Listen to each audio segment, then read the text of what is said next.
ঠাম্মি কোনো খবর পেলে গো? শাওরিমা কেমন আছেন?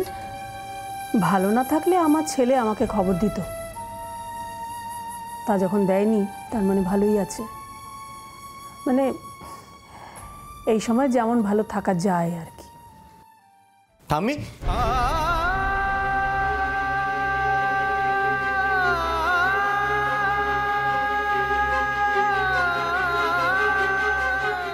তুমি এখানে? এ কি দাদু ভাই, তুমি? একটা খবর তো দেবে, কাউকে কিছু না বলে রাতে বেরিয়ে গেলে। চিন্তা হয় না যদি রাস্তাঘাটে কিছু হয়ে যেত? চিন্তা হয় না আমার? কেন চিন্তা করতেছিলেন আপনি? আর তাছাড়া চিন্তা করতে করতে গাড়ি চালাতে নাই, এমন করেই তো শাওরিমায়ের অ্যাক্সিডেন্টটা হলো। চিন্তা কি এমনি এমনি হয়? হ্যাঁ, কারণ নেই। এরকম একটা সিচুয়েশন, তুই রাত্রে বেরিয়ে গেলে কাউকে কিছু না বলে। বাড়িতে এসে জানলাম যে তুই বাড়ি ফেরোনি। তারপর থেকেই তখন থেকেই তোমার রাতের ঘুম উড়ে গেল, তাই তো না জামাই?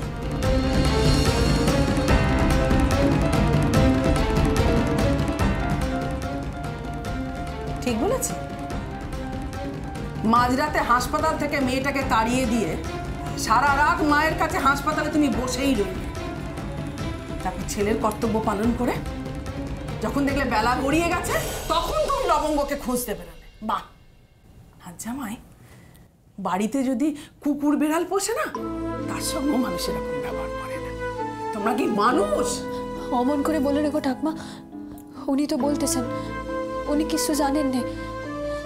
উনি যখনই জানতে পেরেছেন ছুটি এখানে চলে এসেছেন, এতে ওনার কোনো দোষ নাই, উনি তো হাসপাতালে ছিলেন।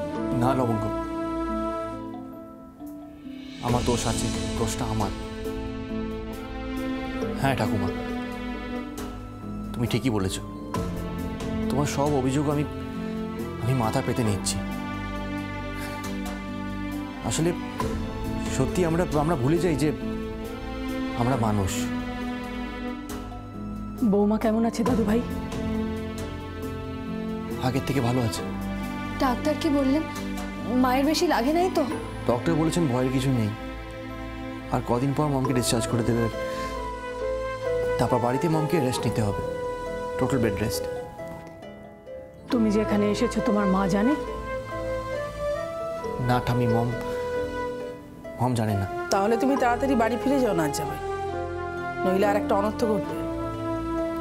হ্যাঁ, আমি তাড়াতাড়ি ফিরবো, মমের কাছেই যাব। আর ঠাম্মি, আমি লবঙ্গকে সঙ্গে করে নিয়ে যাব। লবঙ্গ তো তোমার সঙ্গে যাবে না না জামাই?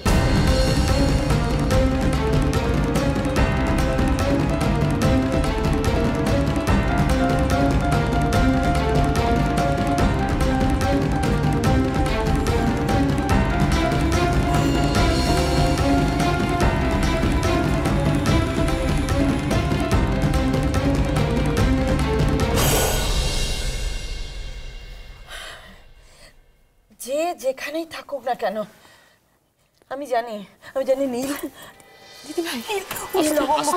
লবঙ্গকে খুঁজতেই গেছে। ভালো লাগছে না সুতা? আচ্ছা, আর লবঙ্গকে যদি ও খুঁজে পায় একবার, তাহলে আর ফিরবে না, আর ফিরবে না। তোমরা কি করে অ্যালাউ করলে নীলকে যেতে? তারপরেও বলছো শান্ত থাকতে। আমাকে কি চাও তোমরা? আমার কাছে বলো তো, কি চাও তোমরা? তুমি কি চাও? নীল তোমার সঙ্গে থাকুক, এটাই তো চাও। এতদিনও কি চাই তুমি বোঝো না? বুঝতে পারো না তোমরা? পারবে নীলকে আমার কাছে এনে দিতে পারবে তুমি? আমার কথা যদি শোনো, পারবো। বলো কি বলবে? সব শুনবো আমি, নীলের জন্য আমি সব শুনবো। নীলকে আটকানোর একটাই উপায় আছে। কি উপায়? দিদি ভাই, লবঙ্গকে নীলের স্ত্রী হিসেবে মেনে নাও।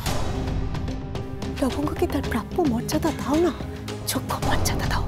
তুমি ভেবে দেখো ইন্দ্রাণী, নীল তো বিদেশে চলেই যাচ্ছিল, ও এই কথা ভেবেই আবার ফিরে এসেছে যে তুমি লবঙ্গকে মেনে নেবে। নীল বলেছে এই কথা? ও আমার ছেলে ইন্দ্রাণী, আমি এতটুকু বুঝবো না? নীল চলে যাওয়ার সময় তুমি কি বলেছিলে মনে করে দেখো। তুমি যা চাও আমি তাই করবো। বলো তোমার কি ইচ্ছে, বলো একবার, বলো তোমার কি ইচ্ছে।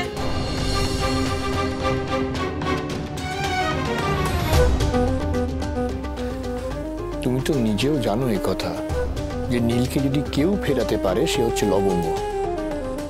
আর সেই কারণেই তুমি এয়ারপোর্ট যাওয়ার সময় একা যাওনি, সঙ্গে লবঙ্গকে নিয়ে গিয়েছিলে। এখন যদি সেই সমস্ত কথা তুমি ভুলে যাও, নিজের কথা যদি তুমি না রাখো, তাহলে নীলও তোমার কথা রাখবে না, তোমার কথা শুনবে না। আমি তোমাকে বলছি, তুমি তোমার সমস্ত শক্তি দিয়েও নীলকে আর ধরে রাখতে পারবে না। কারণ তুমি না চাইলে লবঙ্গ কখনো নীলকে তার কাছে ঘেঁষতে দেবে না। তার ফলটা কি দাঁড়াবে? নীল বিদেশে চলে যাবে, তাই তো? এখন তুমি ঠিক করো দিদিভাই, তুমি কি করবে? তুমি কি তোমার ছেলেকে নিয়ে, তোমার ছেলের বউকে নিয়ে সুখে সংসার করবে, নাকি তোমার একমাত্র ছেলেকে হারিয়ে তুমি সারা জীবন হাহাকার করে কাটাবে? ডিসিশনটা এখন শুধু তোমার, তোমার একার। তোমাকে এক্ষুনি বলতে হবে না, একটু সময় নাও, ঠান্ডা মাথায় ভাবো। আমরা অপেক্ষা করছি।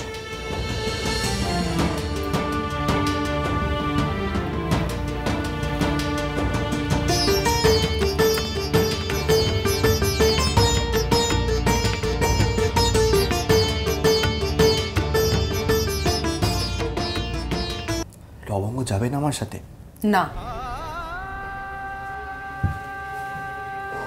তুমি কিছু বলবে না লবঙ্গ? আমি কি বলবো আপনারে?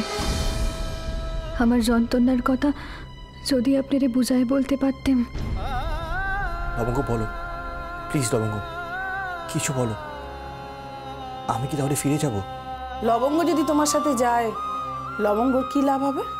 না মানে আমি বলতে চাইছি, লবঙ্গ যদি তোমার সাথে যায় তাহলে ওই বড়লোকদের বাড়িতে আলমারিতে যেরকম শৌখিন পুতুল সাজানো থাকে, ওকেও ঠিক সেইভাবেই সাজিয়ে রাখবে, তাই না? ও তোমাদের খাবে, তোমাদের পড়বে, তোমাদের শেখানো বুলিয়া ওড়াবে, তারপর সেন শর্মা বাড়ির বউ হয়ে আনন্দে ডগমগ হয়ে ওই পরিচয় বাকি জীবনটা কাটিয়ে দেবে, তাই তো? আর যদি এর অন্যতা হয় তাহলে বাড়ি থেকে দূর করে তাড়িয়ে দেবে। এটাই তোর ভবিষ্যৎ? না, এমন কিছুই হবে না, আমি কথা দিচ্ছি। আর লবঙ্গর ভবিষ্যৎ তো আমার সাথে জড়িয়ে। বড় ঠাকুমা, যেমন আর 10টা মেয়ের হয়, কিন্তু আমার লবঙ্গ তো সেই 10টা মেয়ের মধ্যে পড়ে না। লবঙ্গ যেমন চাইবে তেমনটাই হবে। ও নিজের ভবিষ্যৎ নিয়ে ঠিক করবে। তোমরা বলে দাও আমায় কি করতে হবে? আমার লবঙ্গর আত্মসম্মান বোধ আছে, তার অনেক গুণ আছে। এই সমস্ত সেন শর্মা বাড়ির অন্দরমহলে পড়ে নষ্ট হোক, এইটা তুমি চাও? না ঠাম্মি, এমন কিছুই হবে না। আমরা সবাই জানি, দেখেছি যে লবঙ্গর অনেক কোয়ালিটি আছে। আর লবঙ্গ বাড়িতে পড়ে থাকবে না, ও কাজ করবে, নিজের ইচ্ছে মতো কাজ করবে। আমার সাথে ব্যবসা সামলাবে, হোটেলে ব্যবসা দেখবে। হ্যাঁ লবঙ্গ, আমরা একসাথে কাজ করব। বলো, তুমি আমি একসাথে ব্যবসা দেখবো না? কার ব্যবসা দাদু ভাই? ব্যবসা তো তোমার মায়ের। ওকে তুমিও তোমার মায়ের ব্যবসা দেখতে বলছো? সেখানে তো লবঙ্গ শুধু রাঁধুনি, সেখানে তো লবঙ্গর কোনো জোর নেই। সে তো সেখানে তোমার মায়ের কৃতদাসী হয়ে থাকবে, ভিক্টোরিয়ার কিচেনে সবার চোখের আড়ালে থাকবে। তোমার মা তাকে এক চুলও জায়গা ছাড়বে না। সেখানে লবঙ্গ নিজের মতো করে বাঁচবে কি করে দাদু ভাই? আর তোমার মা তো ইচ্ছে নয় লবঙ্গ নিজের পায়ে দাঁড়াক, নিজের মতো করে বাঁচুক।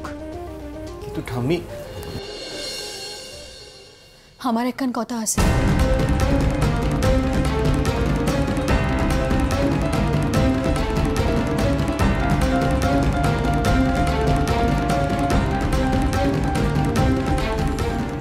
তুমি যেদিনই বাড়ি ফিরবে সেই দিনই আমরা ছেলের বউকে বরণ করবো, সেই দিনই। তার আগে আমার কিছু বলার আছে।